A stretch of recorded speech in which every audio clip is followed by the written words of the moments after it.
تقبل الله منا ومنكم عيد يا منو في كان اتقوفا كان ألو فيتس اتسوفا من قبضين فاجر جدا بغا غمدان magaalota gurguddoo biyya keenyaa Finfinnee Adaamaa fi Dirree Dhawaa keessatti dhufee rakkoo mana jireenyaa fura jechaa kan jiru Brighter Real Estate qophii addaa ayyaana Eid al-Fitr kan waggaa 1446 televiziyoonii Itoophiyaa chaanaalii Afaan Oromoo Kaayyoo Maltiimiidiyaa waliin ta'uun godina Harargee Bahaa aanaa Qarsaatti qopheessan sadarkaa warqeetiin ispoonsar gaafa godhu aantummaatitti dhaga'ama.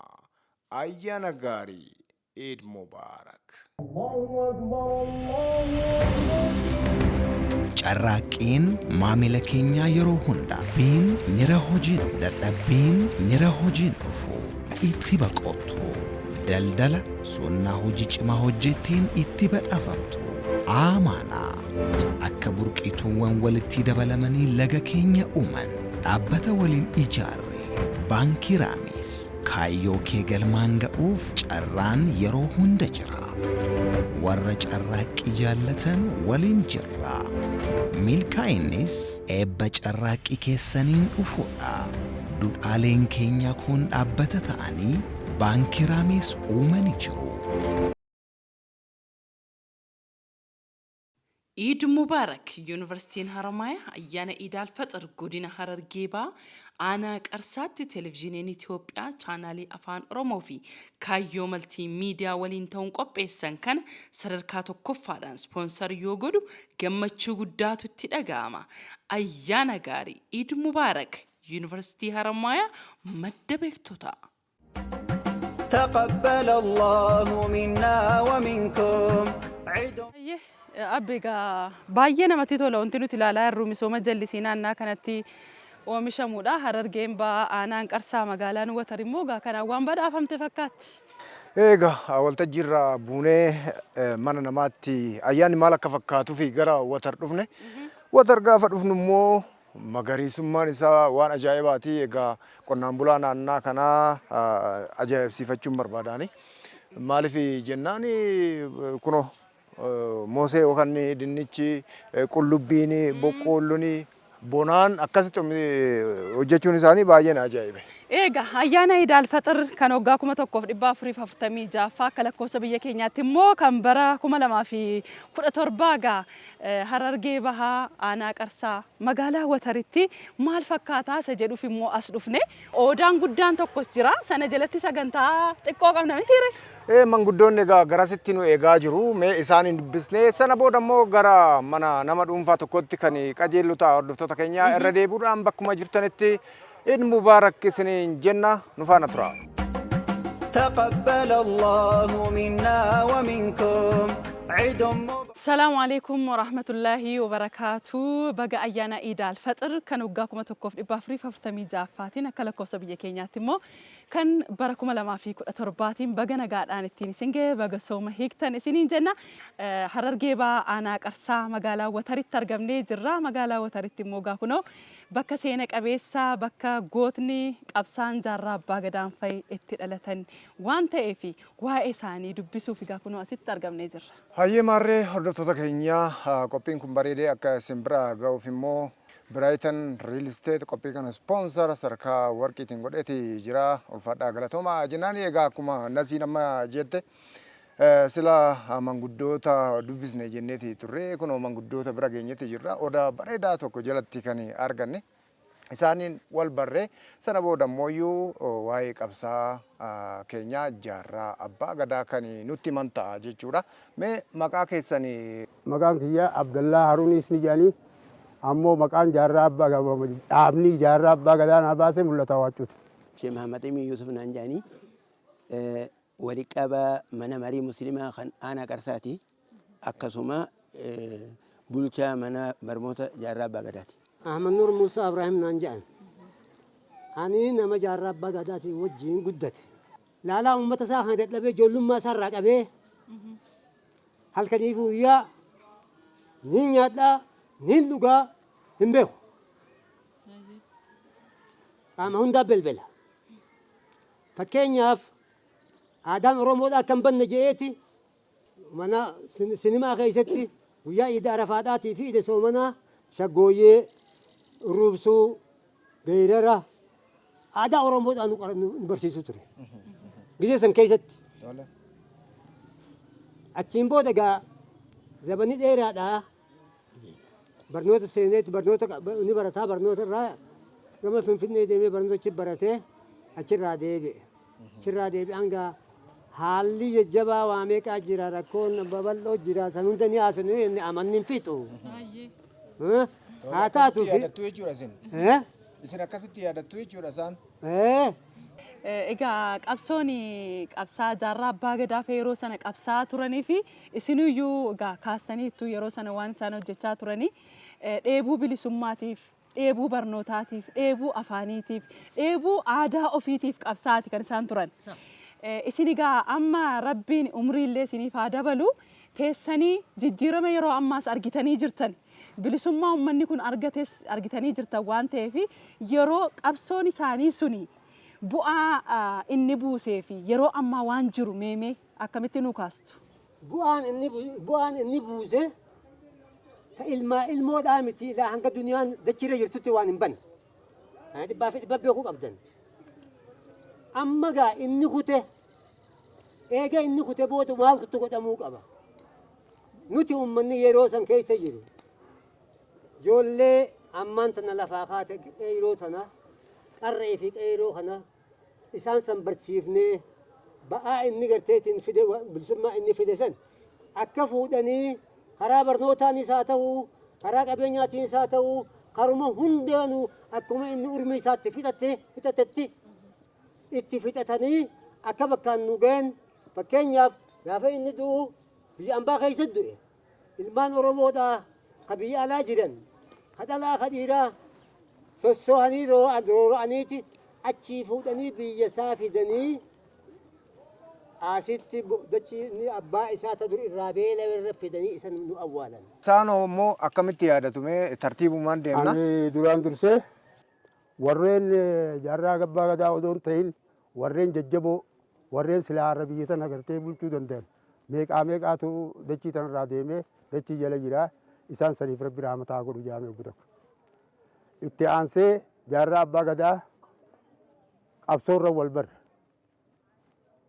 Anis innis barataa ture anis barataan ture barataa islaamaatiin barachuu ture darasaadha. Eegaan darasaa maa keessaa galees diree dhawaa taa'eetiin hangaan taa'ee fabrikaa keessa hojjedhe achii gale. Eegaan achii galees isaanii walitti dhufe jechuudha. Eessatti walitti dhufe gobeelletti walitti dhufne hoggaa gobeellee walitti dhufnu anis kan duraanuu gartee dammaqee deemu. Hoggaan itti dhaqu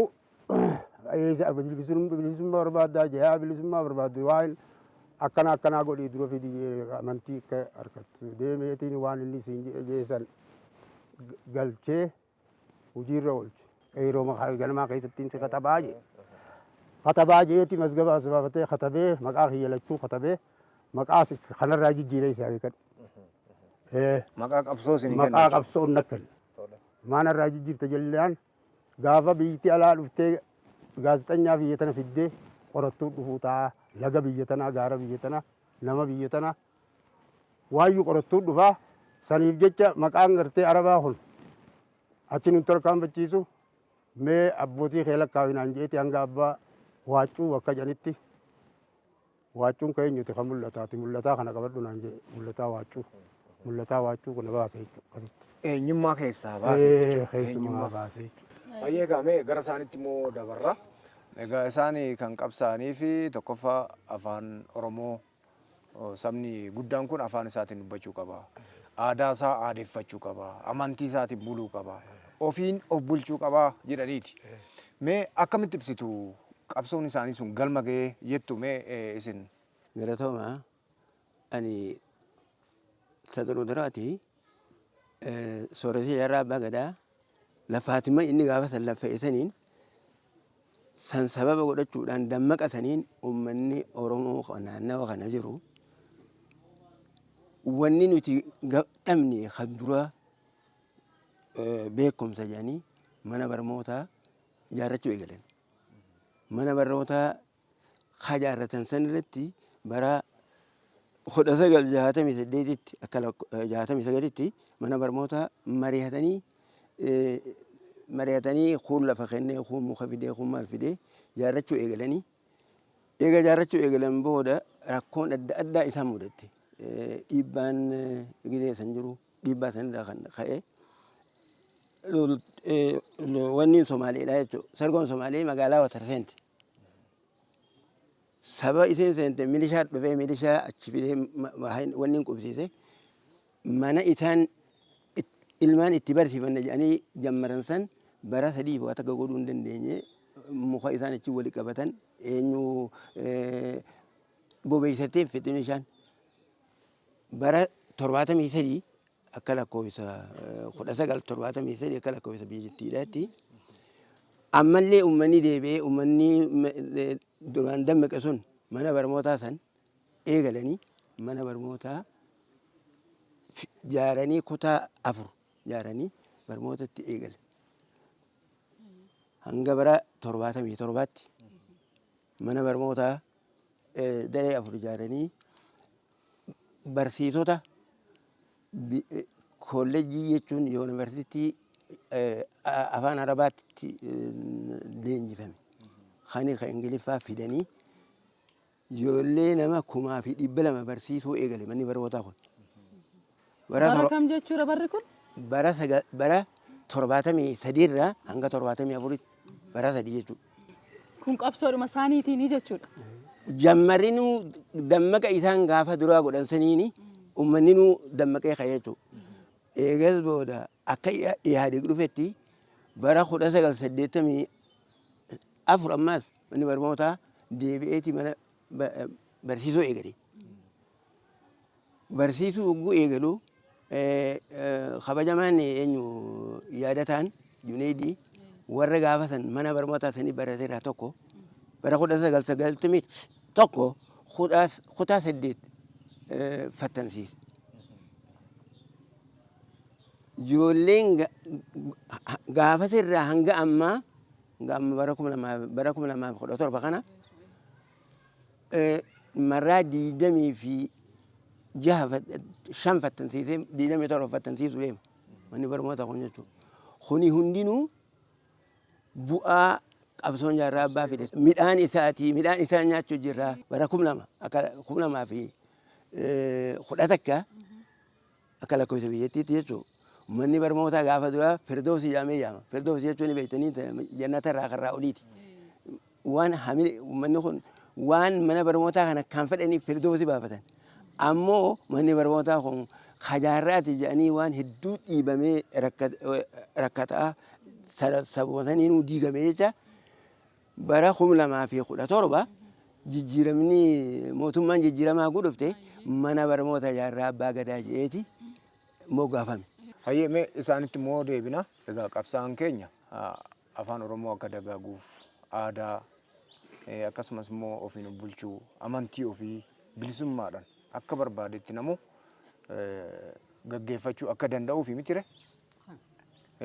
Inumaayyuu wanti dubbisne namni keenya akka afaan baratu namuma karaa deemu kanallee qabe afaan Oromoo cimsadhu aadaa kee cimsadhu jedhee akka inni gorsaa turedha mitire. Mee yeroo ammaa kana immoo akkamitti ibsitu ture dagaagee amma galma gahee mee akkamitti ibsitu isin? Galma gahuudhaa miti raasaa seennee daakuu jirra laala kanatti. Amma mana barnootaa hajaarraa abbaa gadaadhaa jalarraa qabnee asiin geenya kana. Ijoolleen achi mangistiin gizee san keessatti jirtu kiflii 4 irraa hanga 5 jaanuu godhuu didde. Asii kaanee halkan dukkana karaa yaanu wallaallee asin nu qabanii. Addeelee dhaynee addoonkachaa katabnee biiroo jirtu hunda facaaf. Achirraa deebinee cufaa hin cufne, cufaa hin cufne, cufaa hin cufne. Sababii kanatti zabana meeqa yaa'ii guddoo meeqa nurra godhanii nutis dinnee cal jennee tumatti fufna. Aanaan qarsaa guutuun ni dhufa, ni laala. Wanni kun nuti maqaan keenya Islaama. Ijoollee Oromoodhaa ta muka jala teessee aliif baadhatti urmii fixachuu jirtu. Haa huu hii ABCD nu barsiisaa jedhanii nu kennanii. أردادي دمي شيء نكن إلا وإلا ينشوف أنا رتي أبصوم يكاته هذا توني إنجفني ربي وجين ربي نقول هذا إنجفني بقر أنت أجراني جولين هو كتاس الدين نوجيسو جولين كتاس الديتي إبرة إبا فد يقولون منقسين هرجين قوتون هركاف هنقفة وفضلا يعني هجمن وكنن أشيبو ده تفوبني هنو مرة ميكا كتاس الديت اللي هنجا أمتى برناتي جولين مدرسة خنا خيس برته أنا كرسات آتي متي هرجين قوتو قررت قوتو جرت tokko kasaan 99 kana fid. Namoonni yeroo sana qabsaa jaarraa abbaa gadaa ijoollummaa isaaniitii kaasanii uummata kanaaf jecha qabsaa'anii barii jala gaafa gaanu boqotanii gaafa boqotan immoo biyya ormaatti kan isaan boqotan. Gara biyya ormaatti immoo achitti awwaalamuurra jedhanii yeroo isaan amriis ta'an sanatti namoota kara biyya isaanii dhaloota isaaniitti akka dhufan godhan keessaati. Muraad Junaydii yookaan immoo yaadataa Junaydiin nama iddoo guddaa qabanudha. Waa'ee isaanii akkamitti ibsitu jechuu barbaade. Yaadataa jechuun bakka bu'aa jaarraa abbaa gadaadhaa namni murataa akkanaa yoo dhibba tokko ta'e Itoophiyaadhaan miti Afrikaa bulchuu danda'a. Ani ta dura akkuma jettanii firiin jaaraan abbaa gadaa facaase sooresi jaarraa abbaa facaase hangam takka firii goote hangam takka mul'atte waan jiru reefu kaasanii turtan firii sanirraa takka ta duraa reefu dubbachaa jira mana barnootaati sooresi jaarraa abbaa gadaa qabsoo godhanii akkuma isin jettan san gidee laftii bari kaate boqotan yaadataa Junaydii rabbiin umrii isaa dheereessu qabeenya isaatis qabeenya addaan hin cinne rabbi haa kennuu fi biyya tana uummata Oromoo qofaa miti uummata biyya tana hunda mataa ol qabe waan san biyya deebisuun sila sooresi jaarraa badaa akkana qabsoo godhe kun odoo inni akkas ta'uu akkas fiduu baate sila biyya ambaatti achumatti awwaalama biyya teenya jiraachite akkumatti dubbannu hin qabnu gaafa sanillee du'aa'ee godheef uummanni Oromoo du'aa'ee gooneef du'aa'een gaafa san nuti gooneef sun akkasumatti taatee fi akkasuma rabbi ol qabee ammallee wanni biraa galatoome jennaanii maqaa rabbiitiin maqaa uummata Oromootiin haa galatoomuu jechuun barbaada. Galanni isaa hangatti dhaabbatu hin qabudha. Egaa hordoftoota keenya manguddoota keenya guddisnee galateeffannaa kan hordofaatiin jettan kun sagantaa addaa ayyaana Eid al-Faxir kan bara 2017 sababeeffachuudhaani dhaabbanni Kaayyoo Maltiimiidiyaa Televezyiinii Itoophiyaa chaanaalii Afaan Oromoo waliin ta'uudhaan kan qopheessedha. Egaa wataritti haala kanaan seenaa gurguddaa dhageenyetti jirra. Hordoftoota keenya odaa akkanatti bareedu kana jala teenye marree ammas sagantaan keenya itti fufa. Namni haqa dhabee haqa isaa barbaada kan haqa didimsee jalaa bahuu yaada. Kan gaaratti galee haqa saba isaa barbaada hangafa ifarra jaarraa abbaa gadaa galanni isaa guddaa. تقبل الله منا ومنكم عيد yaa mana ofii kan itti quufan kan dhala ofiitis itti suufan mana qabadheen dhufaa jira jedha baga gammaddan. Magaalota gurguddoo biyya keenyaa Finfinnee Adaamaa fi Dirree Dhawaa keessatti dhufeen rakkoo mana jireenyaa fura jechaa kan jiru Biraaytar Real Estate qophii addaa ayyaana Eid al-Faxir kan waggaa 1446 Televezyiinii Itoophiyaa chaanaalii Afaan Oromoo Kaayyoo Maltiimiidiyaa waliin ta'uun godina Harargee Bahaa aanaa Qarsaatti qopheessan sadarkaa warqeetiin ispoonsar gaafa godhu aantummaatti itti dhaga'ama. Ayyaana gaarii Eid Mubaarak. Carraaqqiin maamila keenyaa yeroo hunda biin nira hojiin dadhabbiin nira hojiin dhufu itti baqotu daldala sunnaa hojii cimaa hojjettiin itti badhaafamtu amaanaa akka burqituuwwan walitti dabalamanii laga keenya uuman dhaabbata waliin ijaarre baankii Raamis kaayyoo kee galmaan ga'uuf carraan yeroo hunda jira. Warra carraaqqii jaallatan waliin jirra. Milkaa'innis eebba carraaqqii keessaniin dhufuudha. Dudhaaleen keenya kun dhaabbata ta'anii baankii Raamis uumanii jiru.